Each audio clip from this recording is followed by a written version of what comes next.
All right. Good to see everybody. Thanks for coming. A couple things. Thought that we played very hard yesterday. Our guys competed exceptionally well. Came up short at the end, which is disappointing. We really lost the fourth quarter. That was the difference in the game. They did a very nice job, especially at the end of the game, especially in the fourth quarter, and they earned the victory. So, you know, we're disappointed with the loss. We're disappointed with losing to them at home. You know, after beating them at their place. You know, we were excited about the opportunity to beat them at both places, and we didn't get that done. We're disappointed about not, you know, our first loss here at home in 2 years. That's tough. You know, that's not something that you want to see happen. So we were proud of that streak. So, you know, it'll be our job to start a new streak, and that'll be our goal going forward.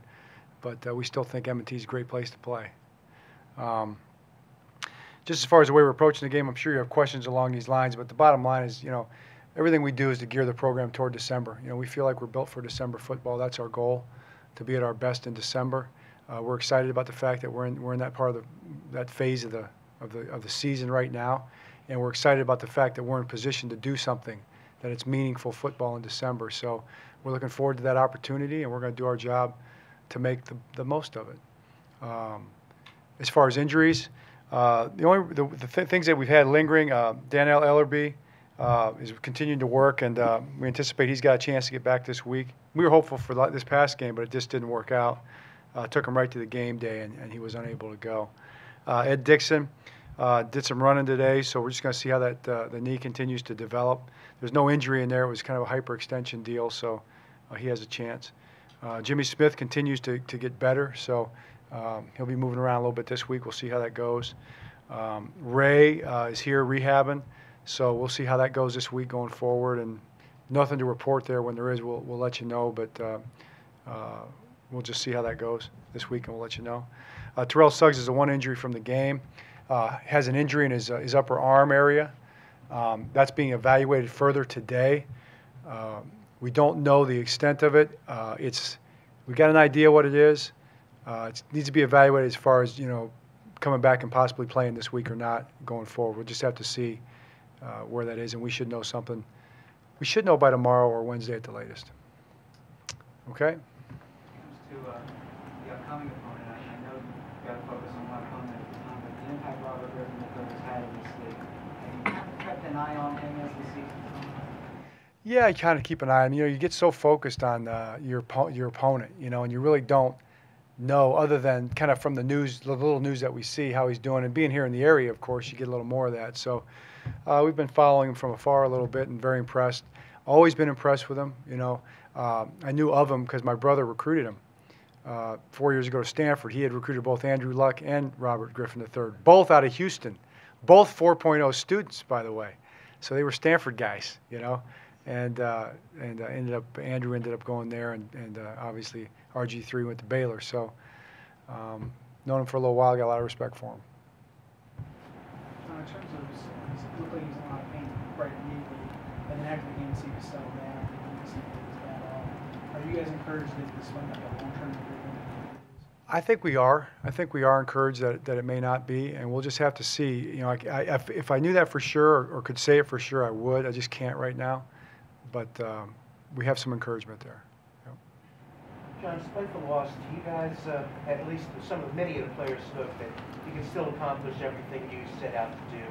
You are now 2 games behind Houston, but do you feel that the loss took you off track, or do you still guys still on course to accomplish what you wanted to do by the end of the season? Well, sure. You know, we still are on course, and that's the thing. It's a tough league, and you know, you have wins and you have losses. You win tight games, you lose tight games when you're a good team. We have an opportunity to accomplish our first and foremost objective. I wouldn't say our most important objective, but the first objective on the agenda, which is to win the division. You know, and that's something that we need to do. We need to get to 11 wins to do that. So it would have been 11 either way, with Cincinnati having won. So that hasn't changed. And then, you know, the idea of the highest seeding that we can get in the playoffs is still in front of us too. So we're going to be working hard to get those things done. There was something made of your handshake, just like with your brother a year ago with Mike Tomlin yesterday. You added the speculation that there was some uncomfortable moments there at the end. You know, no, really, I don't know anything about the speculation of it. I haven't seen any of that, but nothing uncomfortable at all. I thought Mike did a terrific job, preparing his team. Obviously, they played very well, and I made a point to congratulate him on it, and hopefully he, accepted that, and it was all good. When it comes to those things, is it sometimes that one guy wants to talk and the other guy just wants to get right off the field? Sort of different agendas. I really don't know about the handshake agendas. I felt fine about it. It was fine. And I just want to make sure he knew that we congratulated him, and that was it. John, anything from the fourth quarter? You said earlier you lost the fourth quarter. Any connection at all? Tough week the week before, overtime, flight back, tough game the Sunday night before in Pittsburgh. That's something that's probably interesting to look at, but not something that we're probably going to have too much time to address. We just feel like we could have coached better, played better. We had our opportunities for sure. Pittsburgh made the most of their opportunities there, and they ended up winning the game. That's the way these games go in this league. That's what makes it such a great league. So we're disappointed, but we're ready to roll. Was there anything in this game, because it was another close game you guys were involved in, that stood out to you that didn't happen in the fourth quarter, where you weren't able to close, that did happen in other games that you weren't able to finish? Well, sure. We got some stops in other games, and we got some first downs in other games. We converted some third downs in some other games. Just look the week before, like you're saying, and we didn't do that in this game. So that's the biggest thing. We needed to get something going there, and we were unable to do it. We 2 times we had 10-point leads, in the game, and we lost them. We got ahead, but we didn't stay ahead. You get ahead, you stay ahead, you win the game. And we were unable to do that, and obviously they tied us and they took the lead with 2 seconds left. I asked you last week about third and long situations, and you guys were 50% against San Diego. In this game, you weren't as good on third down. You get a lot short to make third 2, 3, 4, and 5 that you were able to convert. Any rhyme or reason for why the short yardage then is becoming so difficult to? Well, yeah, third 3, 4, and 5 is considered third and medium more. Third and 1 and 2 is third and short. I don't know how many third and 2s we had. Maybe one third and 2, I think. So it's just a matter of converting on third down. I think all those different scenarios are different. From a game planning standpoint, play calling standpoint, defenses you get, they're all different. And the bottom line is, without going into each different phase and what you try to accomplish, is we just didn't execute well enough, or get into the right kind of a situation to beat their defense, or whatever it might be. So we just all take responsibility for that. There's no excuses, We just need to continue to be better on third down. So we didn't think we had the problem solved, last week. It's always week to week, and you've got to be good.